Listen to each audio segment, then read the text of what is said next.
Thumbnail देखकर तो आप समझ ही गए होंगे कि आज का वीडियो किस टॉपिक पर होने वाला है। जी हाँ, आज के इस वीडियो में हम आपको चीन के एक ऐसे गांव के बारे में बताएंगे जहां पर सांपों की खेती की जाती है, और साथ ही भारत के एक ऐसे गांव के बारे में भी बताएंगे जहां पर इंसान तो ठीक, इंसानों के साथ साथ सांप भी खाते हैं, पीते हैं, सोते हैं, यहाँ तक कि उनके साथ खेलते भी हैं।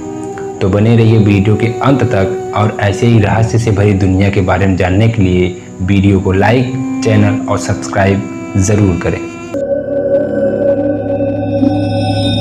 चीन के जिस्कियाओ गांव में सांप उगाने की परंपरा साल 1980 में शुरू हुई थी। यहाँ के लगभग 170 परिवार सालाना 30 लाख से भी ज़्यादा सांपों को पैदा करते हैं।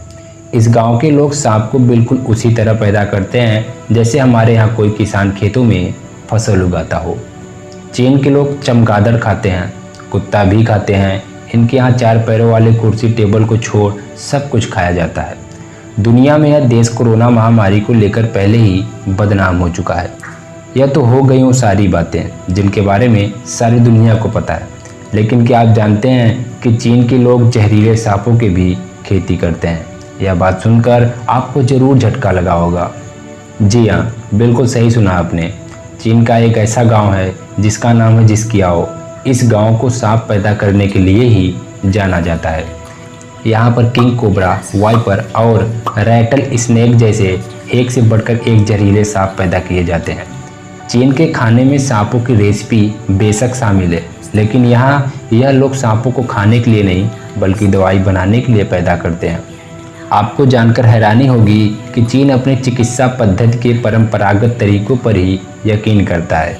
यहाँ के लोगों का पेड़ पौधों और जंगली जानवरों की मदद से अपना इलाज करते हैं। सांप से स्किन डिसीज के इलाज का सबसे पहला जिक्र 180 में मिलता है। तब चीन में स्किन की गंभीर समस्या से मरीजों का इलाज सांप की त्वचा की गुलदी बनाकर उसे लगाकर किया जाता था। स्किन की बीमारियों से बढ़ते बढ़ते सांप का गंभीर बीमारियों जैसे कैंसर में इस्तेमाल किया जाने लगा। ऐसे ही सांप का जहर दिल के मरीज को दिया जाता है।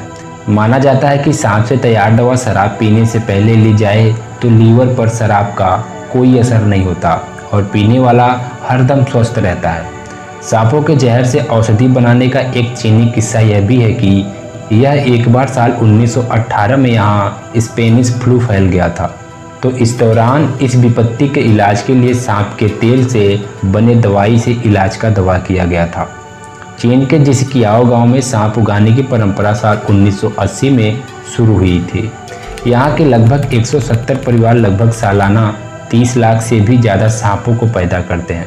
इस गांव के लोग सांप को बिल्कुल उसी तरह पैदा करते हैं जैसे हमारे यहाँ कोई किसान खेतों में फसल उगाता हो। सांप पैदा करने के लिए यहाँ के लोग सांपों की प्रजनन पद्धति को फॉलो करते हैं, जिसमें पहले सीजन में सांपों का प्रजनन कराते हैं, फिर पैदा हुए सांपों को पाल पोस कर बेच देते हैं। माना जाता है कि इस गांव से होकर सांप बड़े व्यापारियों के जरिए चीन के कोने कोने में ही नहीं बल्कि अमेरिका, जर्मनी, रूस और साउथ कोरिया जैसे देश में भी बेचे जाते हैं। यह तो हो गई चीन की बात। अब चलिए चलते हैं भारत के उस गांव के बारे में जहां सांप और इंसानों की मित्रता कुछ यूं प्रकार है कि अगर सांप वहां पे इंसानों को काट भी ले तो उनका जहर उन इंसानों में नहीं फैलता। जी हाँ, इस बात से तो हम सभी वाकिफ हैं कि भारत एक ऐसा देश है जहां सांपों और हिंदू देवता का एक पुराना संबंध रहा है। सबसे ज़्यादा भगवान शिव हर साल नागपंचमी त्यौहार पर भारतीय गांव में हजारों भक्त लोग आशीर्वाद प्राप्त करने के लिए सांपों की पूजा करते हैं और उन्हें दूध चढ़ाते हैं। हालांकि आपको यह बात जानकर शायद हैरानी होगी कि पुणे महाराष्ट्र से लगभग 200 किलोमीटर दूर सोलापुर जिले में सेतपाल नाम का एक अनोखा गांव है जहां लोग सांपों के साथ रहते हैं। जी हाँ, इतना ही नहीं, यहाँ सांपों की न केवल पूजा की जाती है बल्कि लोग उन्हें अपने घर में रहने भी देते हैं। तो चलिए जानते हैं इस अनोखे गांव के बारे में। सेतपाल एक ऐसा गांव है जहां सांपों की आवाजाही पर किसी भी तरह की रोक टोक नहीं है। दिलचस्प बात तो यह है कि यहाँ के सांप 2600 से भी अधिक ग्रामीणों को किसी भी तरह का नुकसान नहीं पहुंचाते। दरअसल कोबरा का भी हर घर में अच्छे से स्वागत किया जाता है। तो यहाँ के लोग न तो नाग से डरते हैं और न ही सांप यहाँ के लोगों को चोट पहुँचाते हैं। सेतपाल के लोगों का इन जहरीले जानवरों के साथ रहने में किसी भी तरह की दिक्कत नहीं होती, बल्कि आपको हैरानी होगी कि यहाँ के स्थानीय निवासी ने घर में एक विशेष कोना बनाया हुआ है जहाँ कोबरा सांप आकर रह सकते हैं, कुछ देर आराम कर सकते हैं। अगर गांव का कोई निवासी नया घर बनवाता है तो वह घर के एक कोने में खोखली जगह जरूर बनवाता है ताकि सांप वहां पर आ जा सकें। इस गांव के लोग सांपों को पालतू जानवर के रूप में भी मानते हैं। यही नहीं, जब बच्चे स्कूल जाते हैं तो वे अपने साथ सांपों को भी ले जाते हैं। हैरान कर देने वाली बात तो यह है कि बच्चों को सांपों से डर नहीं लगता, क्योंकि बचपन से वे निडरता के साथ सांपों के साथ रह रहे होते हैं। यह सब सुनने के बाद यकीनन आप यही सोच रहे होंगे कि सांप इन बच्चों को भी नहीं काटते। तो आप एकदम सही हैं, यह सांप बच्चों को भी बिल्कुल नुकसान नहीं पहुंचाते। किसी भी बाहर के व्यक्ति को सेतपाल में आना और वहां घूमना फिरना थोड़ा मुश्किल होता है, लेकिन अगर आप असल में उनसे दोस्ती करना चाहते हैं तो आपको केवल कुछ दूर अंडे और ढेर सारी चीज़ों के साथ उनसे मेलजोल बढ़ाना होगा।